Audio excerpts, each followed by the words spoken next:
명절이죠. 명절이 되면 늘 이제 우리나라뿐만이 아니라 다른 나라들도 마찬가지입니다. 각자의 명절이 있고 각자의 이제 전통 가운데 지켜져 오는 그런 전통들이 있습니다. 그런데 이제 명절이 되면 특히나 좀 재미있는 것은 뭐냐면 사람들이 고향을 찾아가지요. 고향을 찾아갑니다. 고향을 찾아가고 고향을 찾아가서 이제 물론 그 고향은 부모님이 계신 곳인데 그 고향을 찾아가서 부모님을 만나고 가족들이 함께 모입니다. 가족들이 함께 모이면 재미있나요? 참 어렸을 때부터 좀 드는 생각 중에 하나가 가족들이 함께 모이면 그러니까 명절이어서 함께 모이면 재미있고 즐거운가 라고 생각해 보면 어렸을 때는 특히나 이제 우리 이제 설날이 되면 가장 기억에 남는 것 아마 대부분의 많은 분들이 그럴 겁니다. 설날에 가장 기억 남는 건 뭔가요? 어렸을 때 세뱃돈이죠. 그 가족이 모이고 그런 게 중요한 게 아니라 세뱃돈을 받는 것. 그래서 얼마를 더 받느냐라는 것이 굉장히 큰 관건이었고 그 받은 것으로 자기가 하고 싶은 것을 얼마나 누릴 수 있느냐. 물론 대부분은 이제 부모님의 주머니로 들어가서 나오질 않지만 그런 이제 경험들이 있어요. 그런데 그럼에도 불구하고 명절이 되면 나이가 들어서 또는 이제 결혼을 하고 뭐 이렇게 되면 명절이 되면 부모님을 찾아갑니다. 고향으로 가죠. 가족들이 함께 모입니다. 물론 요즘에는 그런 부분들이 많이 퇴색되고 또 때로는 축소화되고 이런 부분들도 있지만 그럼에도 불구하고 아주 많은 사람들은 고향을 찾아가죠. 그럼 고향 가서 무엇을 느끼기 때문에 갈까요? 그러니까 아무래도 명절이어서 전통적으로 이러니까 가는 것도 있겠지만 또 한편으로는 그것이 좋으니까 가는 거 아닐까요? 가서 부모님을 뵙고 가족들을 만나는 것이 좋으니까 가는 걸 거예요. 만약에 그 모임이 그것이 너무나도 고통스럽고 맨날 가서 힘이 들다면 아마 많은 이들이 가고 싶어 하지 않을 거고 또 가지 않게 될 거예요. 실제로 이제 그 명절을 모이면 이제 특히나 이제 여자분들이 며느리들이 많이 고생하기 때문에 솔직히 가기 싫어하는 부분들도 있고 그래서 또 최근에는 많이 안 가기도 하고 그런 일들이 있습니다. 그럼에도 불구하고 많은 사람들은 길을 쓰고 가려고 하고요. 그 힘듦에도 그 수고를 아끼지 않고 갑니다. 왜 그런가라고 생각을 해보면 그것이 우리나라에 가지고 있는 하나의 좋은 전통이기도 하고 또 그 가운데 개인적으로는 더 중요한 것은 뭐냐면 가족이 모이는 것이 저는 필요하다라고 생각하고 특히나 이런 명절을 통해서 그렇게 모이는 가족들이 함께 모여서 나누는 것들이 중요하다라고 생각을 합니다. 왜냐하면 그건 저도 이제 최근에서야 좀 그런 생각들을 갖게 됐는데 가문이 가지고 있는 그 집안이 가지고 있는 유산들이 있어요. 그죠? 그 유산들이 있어요. 그 유산들은 가족이 함께 모일 때 어떻게 될까요? 더욱더 극대화가 되고 그 유산들이 대를 이어서 자녀들에게 넘어가게 되지요. 그러니까 그 유산 때문에 그 유산이 너무나도 중요한 것이에요. 물론 여기서 제가 유산이라고 하니까 오해하실 수도 있지만 이것은 그냥 물질적인 어떤 그런 유산이 아니라 그 가족이 함께 모여서 가족이 함께 모임으로 누릴 수 있는 가족 간의 사랑인 거예요. 그러니까 가족의 정을 누릴 수 있는 것. 가족의 정을 누림으로 그 대를 이어서 내려가는 사랑이 그 가문 가운데 그 가족 가운데 유산이라는 것입니다. 그 유산이 잘 내려가면 그 가족은 대를 이어서 계속 그 모임 가운데 기쁨이 있고 생기가 있고 그러니까 말 그대로 가족이 함께 모여서 위로가 될 수 있고 가족이 함께 모여서 힘이 될 수 있고 격려가 될 수 있고 쉼이 될 수 있는 거죠. 그것에 음식을 만들어서 어떤 거를 하고 안 하고의 문제가 아니라 가족이라는 공동체가 모여서 그 안에서 사랑을 누릴 수 있다는 겁니다. 그것이 개인적으로 저는 가장 큰 유산이라고 생각하고 있습니다.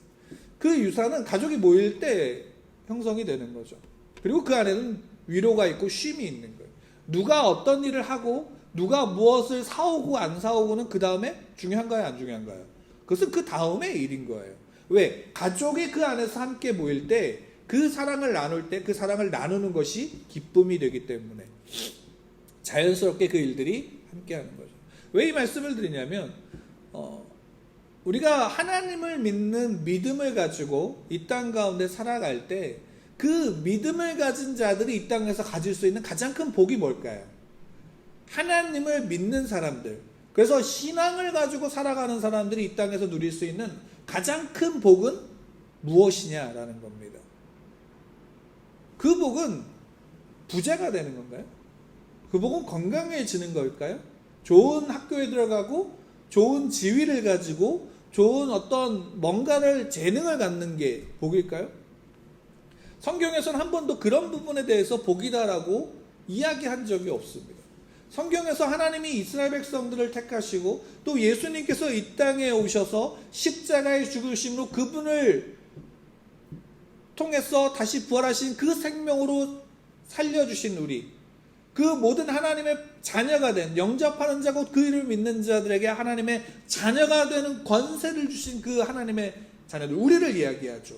우리에게 말씀해 주신 복은 성경을 아무리 뒤져봐도 그 속에서 이야기하고 있는 복은 단 하나예요. 뭐냐면 늘 우리가 듣는 말이죠. 내가 너와 함께한다. 그러니까 하나님이 우리와 나와 함께 하심이 복이다라고 성경은 우리에게 이야기하고 있는 거예요. 그러니까 하나님이 함께 하심의 복. 달리 얘기하면 하나님과 함께 함으로 하나님을 통해서 받는 유산이 성도들에게 복인 거예요. 그리고 그 복은 다른 것이 아니라 사랑인 거죠. 누구의 사랑? 하나님 아버지의 사랑인 것입니다.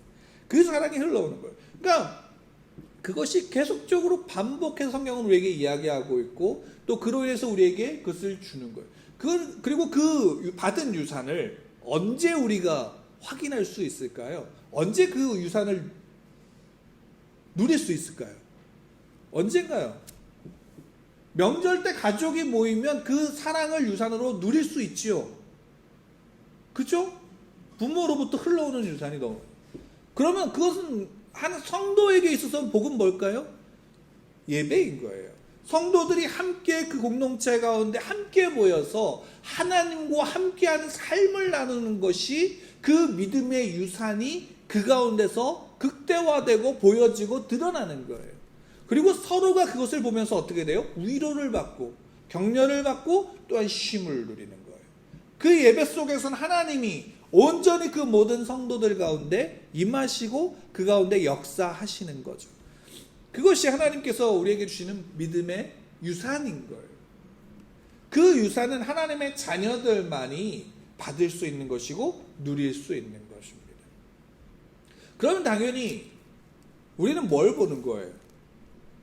먼저 믿은 우리의 믿음의 조상들을 통해서 바로 그 믿음, 하나님이 함께 하심의 믿음, 하나님이 함께 하시면서 그 사랑을 누리는 믿음, 그로 인해서 그 삶 가운데서 그 믿음의 싸움을 싸우는 바로 그 모습들을 우리는 어떻게 하는 거예요? 배우는 거예요. 그리고 그것이 우리의 삶 가운데 드러날 수 있도록, 그것이 내 안에서 분명하게 세워질 수 있도록 우리는 해야 된다는 겁니다. 예, 그것이 굉장히 중요한 거예요. 그래서 우리는 명절을 중요하게 여겨요, 안 중요하게 여겨요? 요즘에는 그것이 퇴색됐죠. 뭐 놀러 가는 거 좋죠. 그러니까 가족이 모이지 않게 되고 혼자 지내게 되고 또 그 안에서 그것이 외면되어지는, 그러니까 가족이 무너지는 모습과 그것이 함께 있는 거예요. 근데 그 모습이 어디에서도 나타나냐면 오늘 성경 사사기에서도 나타나는 거예요. 사사기는 바로 그 이야기들을 우리에게 보여주고 있는 거죠. 이스라엘 백성들이 애굽에서 노예로 있다가 모세를 통해서 나왔어요. 하나님이 모세를 통해서 그들을 끌어내셨어요. 그리고 그들이 광야에 40년을 지나고 이제 가나안 땅에 들어가서 가나안 땅을 여호수아를 통해서 점령하게 되죠. 근데 그 여호수아가 죽은 다음에 그 역사가 어떻게 되냐면 여호수아의 죽음 이후에 남겨진 이스라엘 백성들, 그들이 가나안 땅에서 어떠한 일들을 행했는지를 기록으로 보여주는 게 뭐예요? 사사기서인 거예요. 그 사사기서는 그것을 우리에게 보여주는 거예요. 여호수아가 죽었어요. 그리고 그 여호수아가 죽은 이후에 남겨진 이스라엘 백성들, 후계자가 없고, 그러나 그 가운데 믿음으로 세워진 그들, 그래요. 믿음으로 여호수아의 믿음을 상속받은 그들은 어떻게 했어요? 여호수아가 했던 것과 똑같이 하나님께 묻지요. 여호수아 죽은 다음에도 그것은 끊어지지 않아요. 하나님 어떻게 할까요? 누가 먼저 가서 싸울까요? 유다 가서 싸워. 네, 알겠습니다. 유다가 그러니까 우리 가서 싸우자. 근데 야 시몬, 너 저기 같이 있잖아, 땅이. 우리 같이 가서 싸워서 같이 밥 먹자. 그 시몬이 같이 가서 싸워서 어떻게 돼요? 아도니베섹을 치죠. 그 아도니베섹이 결국 그의 잔인함과 그의 죄성으로 말미암아 지었던 죄를 똑같이 어떻게 돼요? 다시 안 갚은 하나님 갚아주시는 거예요. 누구를 통해서? 이스라엘 백성들을 통해서, 유다를 통해서 갚아주시고 그 승리를 그들에게 보여주죠. 자, 근데 여기에서 이 유다가 싸우면서 한 가지 이제 이야기가 나오는 거예요. 오늘 이야기예요. 오늘 이야기가 되게 재밌는, 좀 생뚱맞은 이야기예요. 그냥 우리가 읽을 때는 그냥 이렇게 넘어갈 수 있고, 왜냐면 그 다음에 온니엘이 나오는데, 온니엘이 3장에 나오면 이제 첫 번째 사사로서 온니엘이 또 등장을 하게 돼요. 그러니까 온니엘 이야기, 그럴 수 있어. 그렇게 나오는데, 이 이야기가 굉장히 생뚱맞은 이야기예요. 한번 잘 보면 이거예요. 그러니까 갈렙이 기랴세벨을 치는데, 야 이거 치는 사람 내 딸 줄게 라고 해서 그 온니엘이 일어나요. 온니엘이 누구냐면 갈렙의 조카예요. 그러니까 갈렙의 막내 동생인 그나스의 아들이 온니엘인데, 그가 일어나서 쳐서 점령해요. 그러니까 어떻게 돼요? 자기 딸을 온니엘에게 줘요. 그러니까 딸을 주는데, 그 딸의 이름이 악사인데, 이 악사가 온니엘하고 결혼하고 이제 출가를 하는데, 아버지한테 밭을 달라 그러고 아버지한테 샘물을 달라고 얘기를 하는 거예요. 그 이야기가 굳이 여기 들어갈 필요가 있을까요? 그죠? 근데 더 재밌는 건 뭔지 아세요? 이게 이 사사시대 여호수아의 죽음 이후에 나타난 사건일까요? 아니면 그 이전에 나타난 사건일까요? 이렇게 보면 잘 모르지만 이 여호수아서 15장에 보면, 여호수아 15장에 보면 똑같은 이야기는, 한번 좀 찾아볼까요? 여호수아 15장 앞에 나가면 되니까. 우리 14장 15 여호수아 14장 15장 우리가 왔다 갔다 할 거니까 표시를 좀 해놓으시면 좋아요. 15장에 보면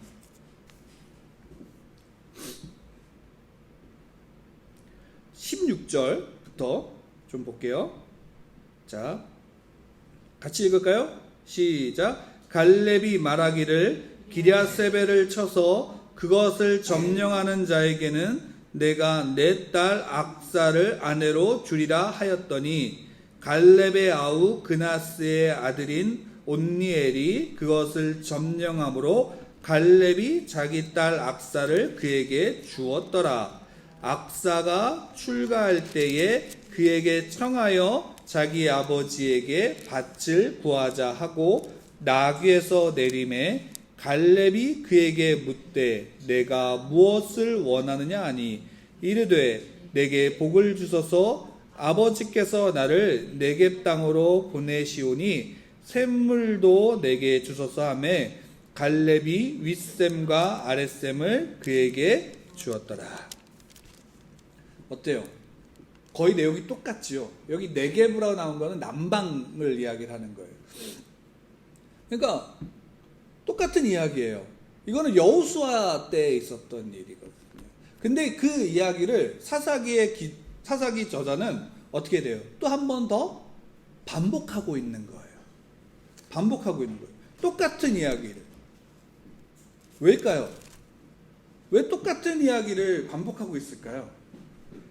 성경에서 이렇게 성경의 내용들을 보다가 좀 특별하게 여기는 성경의 기자가 특별하게 이 내용은 중요해라고 하는 내용들을 우리에게 알려줄 때는 어떤 방법을 쓰냐면 반복을 해요.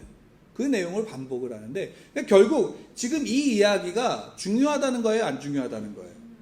중요하다는 거예요. 사사기 기자는 이것을 중요하게 여긴 거예요. 왜일까요? 딸이 아버지한테 나 이거 더 적어줘 하는 내용이 중요한 내용인가요? 그 시대는 그럴 수 있나요? 예, 근데 이게 중요하다라는 거예요. 근데 우리가 볼 때는 별로 중요해 보이지 않는 거죠. 왜? 딸들은 부모님에게 와서 이것저것 요구해서 가져가요, 안 가져가요?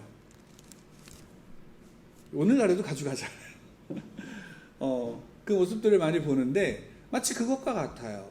근데 이제 사사기에서 똑같이 이제 여호수아에서 똑같이 쓰는데 사사기로 다시 돌아와서 보면 14절에 악사가 출가할 때에 그에게 청하여 라고 하는 이제 이 이야기가 있는데 이거를 한글로 보면은 잘 보이지 않아요. 근데 이거를 원어로 직접 번역한 직역을 하면 이렇게 나와요. 어떻게 나오냐면 그녀가 출가할 때에 이런 사실이 발생했다. 그녀가 출가할 때 이런 사건이 일어났어 라는 거예요. 그러면 이거를 더 강조하는 거예요. 왜냐면 그 앞에 기랴세벨을 온니엘이 일어나서 점령했어. 그럼 이거 전쟁에 이긴 게 더 중요한 일인데 이거는 굉장히 그냥 한 줄로 그냥 딱 나왔는데 여기에 더 한 번 더 강조하는 건 뭐냐면 근데 악사가 결혼해서 출가할 때 나갈 때 이런 사건이 있었어. 어떤 사건이냐? 이거예요. 그리고 그녀가 그를 선동했다. 여기서 그녀는 악사를 이야기하고 그는 누굴까요? 그를 선동했대요. 부추겼대요. 그를 누굴까요? 그는. 여기 그는 온니엘인 거예요. 그러니까 자기 남편한테 선동한 거예요. 부추긴 거예요. 이 아빠한테 밭도 달라 그러자. 상당히 똑똑한 여인이죠. 남편은 저 같아요. 이러고 있는데 아내가 옆에서 이것도 해야 돼, 저것도 해야 돼. 막 이렇게 하는 거예요. 그래서 그걸 요구하는 거예요. 그래서 말에서 내렸어요. 나귀에서 내리자 어떻게 했어요? 아버지 갈렙이 이야기하는 거예요. 왜 내렸어?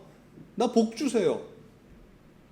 나 남쪽으로 가니까 나 복 주세요. 샘물 주세요. 여기 샘물이라고 해서 단수지만 복수예요. 이거는. 그러니까 샘물들을 주세요 라고 요구하는 거예요. 그래서 갈렙이 아랫샘과 윗샘을 준 거예요. 그러니까 지금 여기에서 이 사건에서 지금 중요하게 여기는 건 뭐예요? 그 악사가 출가할 때 이런 사건이 있었어. 그러면서 그 사건을 좀 더 자세하게 이야기하는 거예요. 갈렙에게 딸 악사가 밭도 요구하고 샘물들을 요구하는 거예요. 그러니까 지금 이 사건을 사사기는 굉장히 중요하게 여기고 있어요. 왜냐면 그것도 특히나 사사기의 서론이라고 할 수 있는 1장을 기록하면서 이 이야기, 과거의 이야기를 다시금 회상해 오는 거예요. 문학적으로 나중에 온니엘의 이야기가 있고 또 여러 가지 이야기들이 나오니까 그것을 기반해서 기초를 쌓기 위한 것도 있지만 이것이 무엇을 이야기하냐면 바로 이 사사기의 저자가 이 사사시대에 하나님께서 그 이스라엘 백성들에게 무엇을 요구했는지를 바로 이 사건을 통해서 좀 더 분명하게 드러내는 거예요. 왜냐하면 갈렙이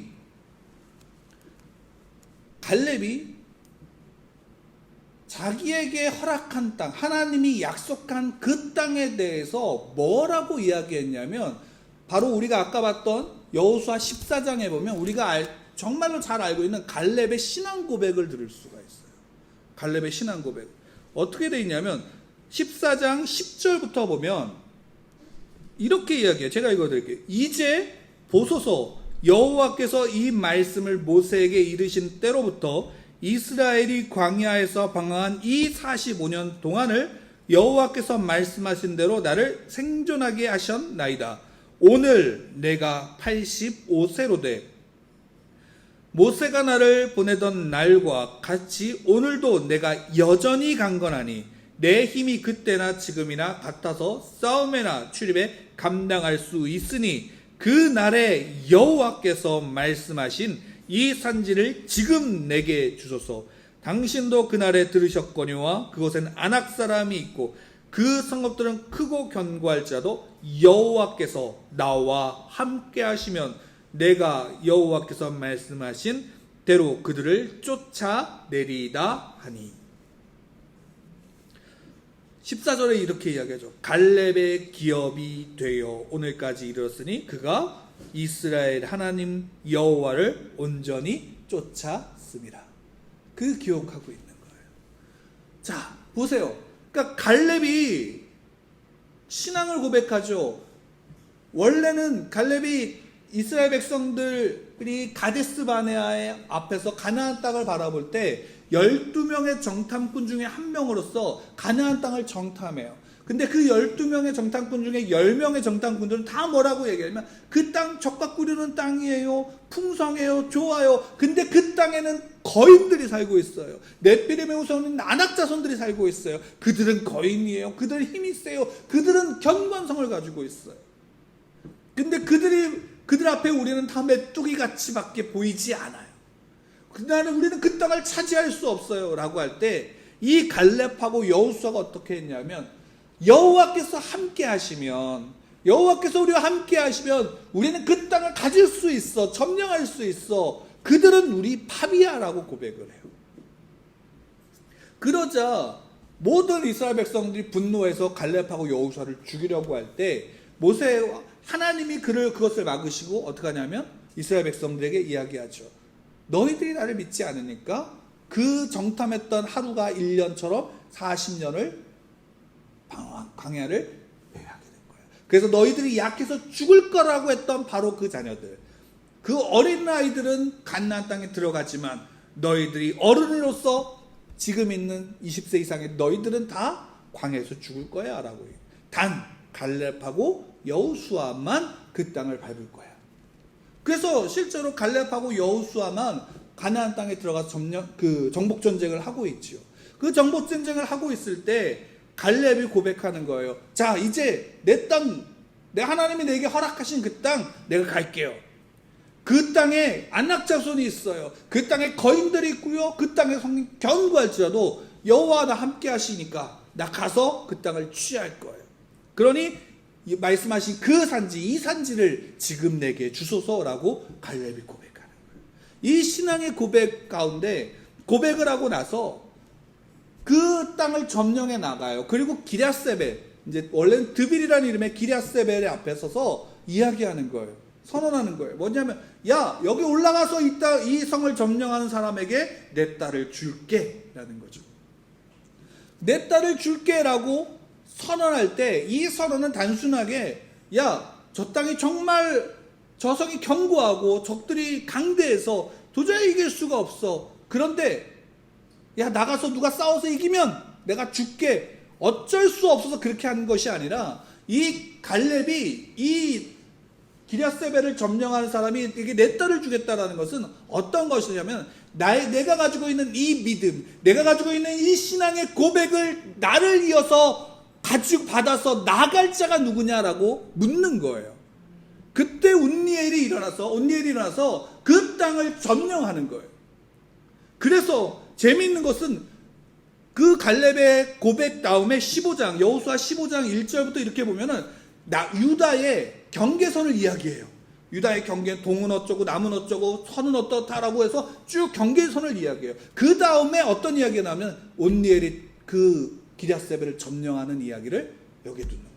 그리고 악사가 자기의 복을 달라고 요구하는 장면이 나오고, 그 다음에 또 뭐가 나오냐면 15장 20절 이하에 유다가 그 가문별로 또 그 땅을 분배하는 기사가 나와요. 뭘까요? 여기에서도 갈렙이 가지고 있었던, 유다의 지도자로서 갈렙이 가지고 있었던 그 신앙이, 그 믿음이 그 온니엘을 통해서 어떻게 돼요? 이어져 가고 있고 유다의 그 하나하나에 그것이 심겨져 있다는 사실을 여기서 보여주는 거예요. 그리고 사사기에서는 바로 그것을 통해서 보여주는 거예요. 여호수아가 가지고 있었던, 그리고 갈렙이 가지고 있었던 그 믿음이, 그 신앙이 그 상속받은 자들 통해서 어떻게 드러나고 어떻게 세워지며 어떤 것이 정말로 하나님이 기뻐하시는 믿음의 모습인지를 보여주는 거예요. 악사가 이야기한 것은, 요구한 것은 단순하게 그 땅에 있는 복을, 그 땅에 있는 밭을, 그 땅에 있는 생물을 달라고 요구하는 것이 아니라 아버지가 가지고 있는 그 믿음을 내가 상속받고 그 복을 내가 누리겠다라고 고백하면서, 그래서 내가 그 땅 가운데 나갑니다라고 고백하고 있는 것이에요. 그리고 그 셈을 악사에게 줌으로 뭘 이야기하는 걸까요? 갈렙은 그것이 이어져 나가는 것을 보는 거예요. 그래서 복을 빌어주는 거죠. 남방 지역은 유대, 그 가나안 땅의 유다 쪽 남방 지역은 네게브 땅은 어떤 곳이냐면 광야예요. 그러니까 위쪽으로는 그래도 곡창지대가 있다면 남쪽은 그래도 광야예요. 거기에는 샘이 없으면 살아갈 수가 없어요. 그리고 이전에 이미 이삭이든 누구 그 사람들이 있을 때 그곳에 샘을 파놓은 곳도 있어요. 한번 생각해 보세요. 시간이 지나면 그 샘은 어떻게 될까요? 마르게 되고 때로는 묻기도 하고 그런 일들이 벌어지는.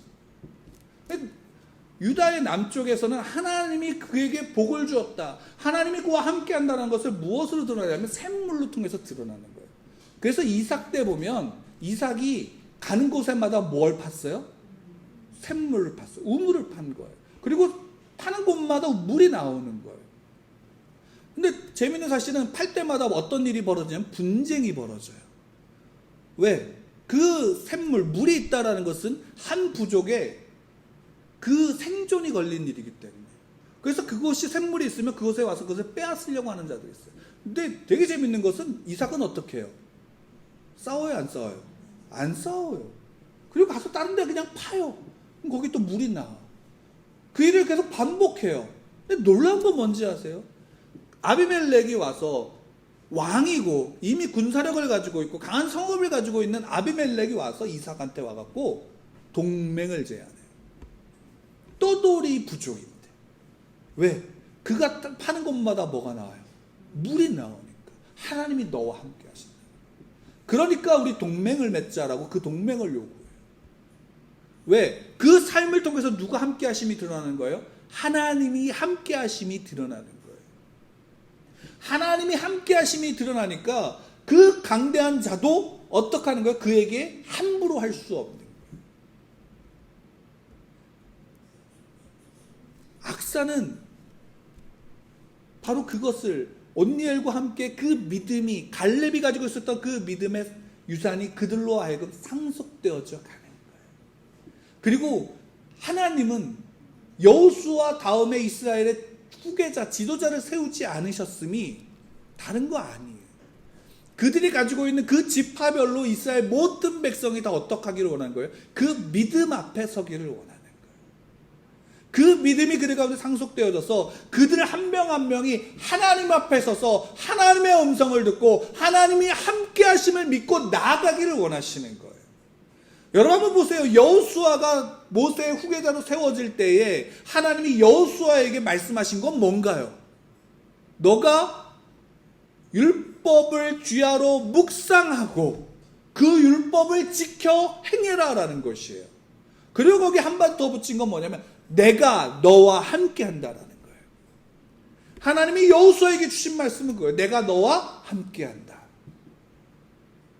그러니 너는 강하고 담대하고 두려워하지 마라라는 거예요. 이것이 믿음인 거예요. 이 믿음이 하나님이 함께 하심을 믿는 자에게 주시는 하나님의 복인 거예요. 그 복은 그들이 가는 걸음마다 무엇을 드러내시면 하나님이 함께 하심이 그 가운데 드러나는 거예요. 그를 통해서 온전한 하나님의 사람의 복이 나타나고 증명이 되는 거예요. 온니엘, 우리가 나중에도 보겠지만 온니엘은 사사기에서 유일하게 온전한 사사로서 등장하는 사람이에요. 첫 번째 사사이기도 하고. 그러니까 사사로서의 모델이에요. 그 이후에 나타나는 사사는 다 뭔가 문제가 있어요. 온전한 사사로서의 모델이 누구냐면 온니엘이에요. 그 신앙이, 믿음이 그 가운데 상속되어져서 그가 그 땅을 점령해 나가는 거예요. 근데 더 재밌는 사실은 뭐냐면 이렇게 이 이야기, 과거의 이야기를 한 다음에 다시금 16절 이하, 그러니까 사사기 1장 16절 이하에는 현재로 넘어와요. 마치 이제 우리 드라마 같은 거 보면 막 주인공이 현재 막 이렇게 이야기하다가 과거 이야기 나왔다가 과거의 사건을 하나 비춰주고 다시 현재로 들어오는 경우가 있죠. 그것과 똑같은 거예요. 그리고 16절에 다시금 현재로 들어와서 어떤 일이 벌어지냐면 유다가 또 베냐민이 또 승리하는 이야기들을 계속 써요. 근데 그 다음부터 논조가 좀 달라져요. 우리가 다음 주에 또 보겠지만 논조가 조금 달라져요. 승리했는데 뭔가 찝찝한 승리인 거예요. 왜? 그 믿음이, 그 상속받은 그 믿음이 그들 가운데 어떻게 온전하게 되어져야 되는지를 온니엘을 통해서 보여주는데 그 다음에 그 모습이 조금씩 퇴색해져가요. 그러니 우리에게 보여주는 거예요. 온전한 믿음이 무엇이냐. 여러분, 우리가 이 땅 가운데 하나님이 나와 함께 하신다라는 것이 무엇으로 증명이 되나요? 솔직히 이 시대는 특히나 남유다 같이 광야 같은 데는 어떻게 될까요? 무엇을 통해서 하나님이 함께 하심이 드러날까요? 그들이 가는 곳에 샘물이 있는 것을 통해서 드러나요. 샘물을 통해서 하나님이 그와 함께 하신다라는 것이 드러나게 돼요. 그럼 오늘날 같은 경우는 어떨까요? 오늘날 우리는 우리의 삶 속에서 어떤 것이 나의 믿음을 드러내는 믿음이 될까요? 또 그 믿음이 또한 어떻게 우리의 자녀들에게 상속되어져 갈까요? 여러분, 이것을 조금 더 생각해 보셔야 돼요. 왜? 사사기 시대는 바로 그것을 우리에게 보여주고 있거든요. 특히나 오늘과 같은 이 시대에 우리는 그 믿음을 지킨다라는 것이 단순하게 물질이 생기고 건강이 생기고 무엇인가 어떤 능력이 생긴다 그래서 그것이 믿음이 좋다라고 판단할 수 있는 시대인가요? 요즘 시대는 그렇지 않다라는 거예요. 물론 우리는 돈이 없으면 살아갈 수 없으니까 요즘엔 돈이 있어야 돼라고 우리는 이야기할 수 있죠. 건강이 있어야지 잘 살 수 있어라고 얘기할 수 있죠. 근데 오늘날의 시대는 우리에게 그것을 통해서 믿음을 보인다라고 말하지 않아요. 돈이 있다고 그것을 통해 하나님이 그와 함께 하신다라고 오늘날 시대는 이야기하지 않아요. 그리고 성경도 그것을 이야기하지 않아요. 성경은 우리에게 분명하게 보여주시는 것은 너희가 지금과 같은 이러한 시대에 너희의 문화 속에서 틈타서 너희의 문화 속에서 너희와 함께하면 너희의 믿음을 무너뜨리려고 하는 우상과 세상의 죄의 그 세력 속에서 너희가 어떻게 보면 순수함을 지켜야 된다는 것이에요. 그 믿음의 순수함을 지키는 것이에요. 여러분, 그래서 이 땅에서 살아가는 그리스도인들은, 지금 오늘날 살아가는 그리스도인들은 무엇이 그에게 필요할까요? 다른 것이 필요한 게 아니에요.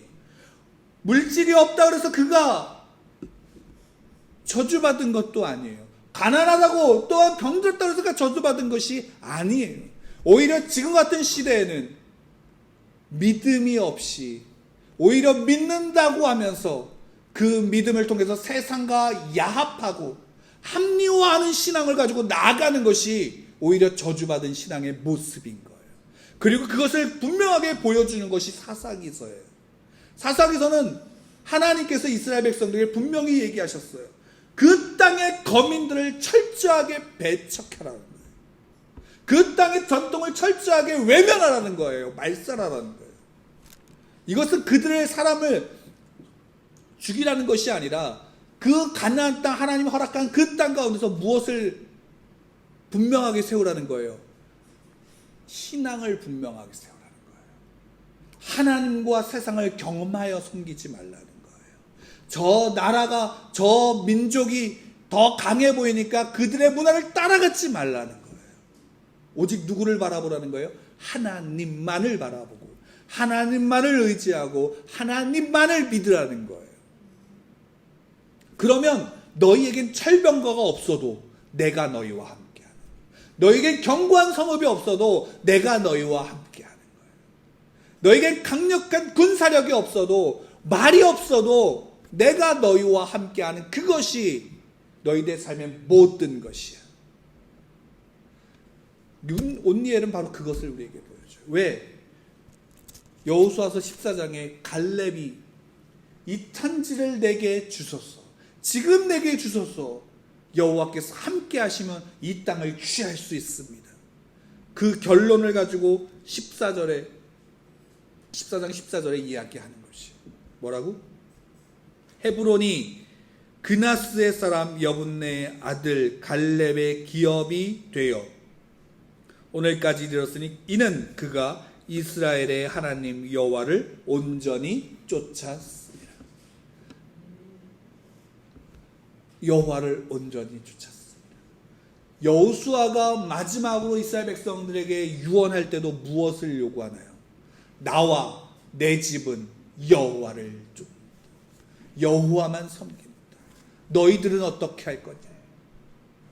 너희들은 어떻게 할 거냐? 우리에게도 똑같이 묻는 거 아닌가요? 너희들은 어떻게 할 거냐? 네, 저희도 따르겠습니다. 저희도 그것을 따를 겁니다. 여호와 하나님을 믿을 겁니다. 그분을 의지할 겁니다. 그래서 여호수아가 죽은 다음에 묻지요. 하나님 어떻게 해야 할까요? 그 믿음의 온전한 모습을 온례를 통해서 보여주는 거예요. 악사를 통해서 보여주는 거예요. 여호와만을 따르고 여호와만을 섬기고 여호와만을 믿고 나아가겠습니다라고 갈렙의 믿음이 온니엘과 악사를 통해서 그들에게 상속되어지는 거예요. 그리고 그들에게 하나님은 하나님의 승리를 주시는 거죠. 그들이 싸워 승리함이 아니라 하나님의 승리가 그들 가운데 있는 거예요. 왜? 하나님이 함께 하시니까. 여러분, 우리 성도들에게 있는 가장 큰 복은 뭐냐면 하나님이 함께 하심의 복이에요.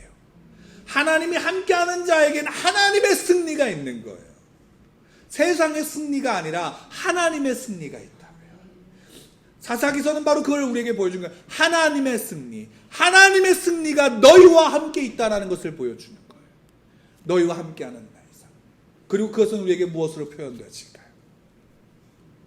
사랑이에요. 내가 너를 한순간도 놓치지 않아. 나는 너를 한순간도 놓지 않아. 내가 너를 사랑하고 있어. 내가 너를 붙잡고 내가 너를 세울 거야. 여러분, 그 이야기가 사사기서의 이야기입니다. 우리는 누구와 함께 있나요? 하나님과 함께 하는 겁니다. 그리고 하나님의 유산이 우리 안에 상속되어지는 거예요. 그 승리로 말미암아 그 하나님의 승리가 우리 안에 있는 겁니다. 우리는 다만 무엇을 통해서 우리의 함께하는 일 가운데 보여줄 수 있을까요? 그 믿음이에요. 믿음이, 순전한 믿음이 무엇인지를 우리 안에 세워나가는 것이에요. 그러면 그것이 우리로 하여금 하나님의 승리 가운데 설 수 있도록 하나님이 우리를 이끌어 가신다 라는 사실을 믿으시길 바랍니다. 여러분, 그 상속받은 상속자로서 사십시오. 여러분들의 가문에서 유산을 가지고 이 땅에 있는 어떤 물질에 가지고 있는 유산을 가지고 그것에 눈이 뒤집혀서 그것만을 바라보지 말고 그 가족이 함께 모이는 그 사랑의 유산이 그 가족 가운데 넘쳐날 때 그 가족이 행복한 거죠. 우리에게는 하나님이 내어 나와 하나님이 우리와 함께 하신다는 사실, 그래서 하나님의 유산이 우리 안에 흘러오고 있다는 바로 그 사실을 믿고 하나님과 함께하는 삶을, 하나님만을 바라보며 나가는 삶을, 하나님의 말씀만을 주야로 묵상하고 그 말씀만을 지키는 그 사랑의 고백 가운데 살아가는 여러분들 되기를 간절히 축원합니다. 우리 함께 기도하도록